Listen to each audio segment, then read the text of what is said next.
উদ্ধার হয়ে থাকে, আসামিরা মাল কোথায় রেখেছে, যদি কোথাও বিক্রি করে থাকে সেখান থেকে উদ্ধার করবে।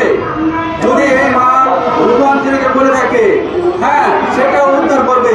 এই মালগুলা তো পৃথিবী থেকে হাওয়া হয়ে যায় নাই, এই মালগুলো আছে, কোথাও না কোথাও আছে। তাহলে কি আসামি ধরল? আমি প্রশাসনের কাছে অনুরোধ করব, আপনারা যদি প্রকৃত আসামি ধরে থাকেন তাহলে অতি দ্রুত আপনারা এই মালামালগুলো উদ্ধার করেন। একজন ব্যবসায়ী তার সারা জীবনের সঞ্চয় 3 দিন করে সে এই ব্যবসা প্রতিষ্ঠানটা গড়ে তোলে, তার সারা জীবনের সঞ্চয় সন্ত্রাসীরা একদিনে এক নিমেষেই নিয়ে যাবে। এটা তো হতে পারে না, এটা একটা রাষ্ট্রের কাজ হতে পারে না।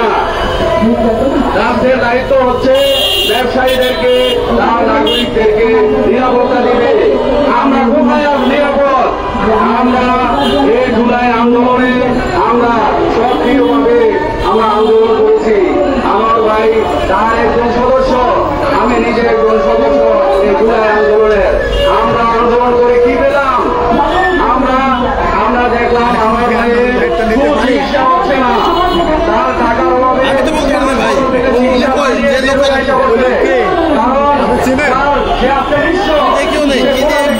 হসপিটালের বিল দিবে, তার বাচ্চা মেয়েরা ছেলেমেয়েরা লেখাপড়া করতে পারছে না, তার বাসায় বাজার সরে হচ্ছে না, সে নিঃস্ব।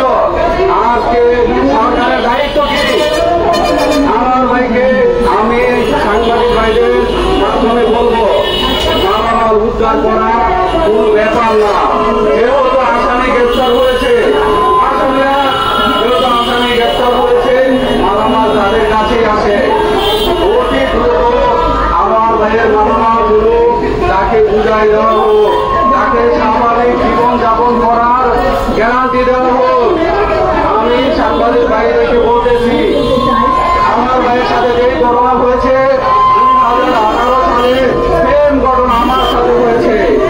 আমরা দোকানের নিরাপত্তা পাই না, দোকানের মালামাল রাখার জন্য দোকানে নিরাপদ বোধ করি না। সেই কারণে আমাদের সামান্য যাই সঞ্চয় থাকে তা আমরা বাসায় নিরাপত্তার জন্য নিয়ে যেতে চাই, কিন্তু সেখানেও নিরাপদ নাই। 2018 সালে আমার সাথে সেম ঘটনা হয়েছে। একজন সন্ত্রাসী আমার বাসার সামনে উপস্থিত ছিল।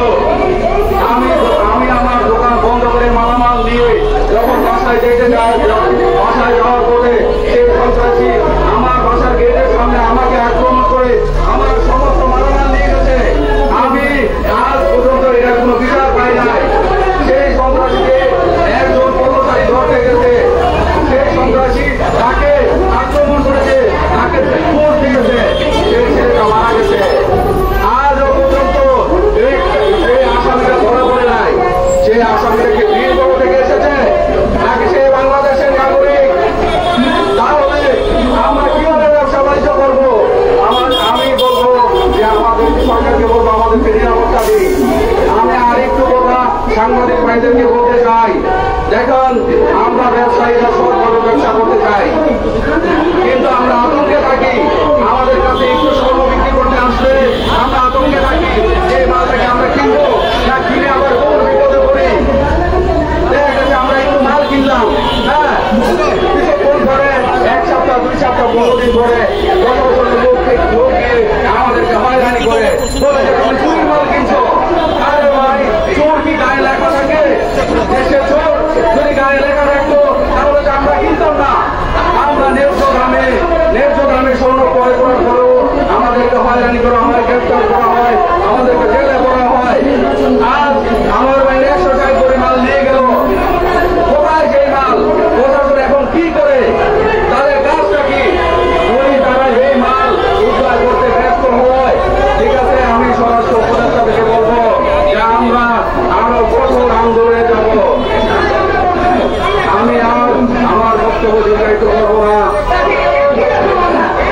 আসসালামু আলাইকুম প্রিয় সাংবাদিক ভাইয়েরা, আপনি আমার ভাইদের ব্যাপারে আপনারা একটু সজাগ দৃষ্টি রাখেন, আপনারা একটু চাপ প্রয়োগ করেন যাতে এই লোকটা আবার তার ব্যবসা ঘুরে দাঁড়াতে পারে।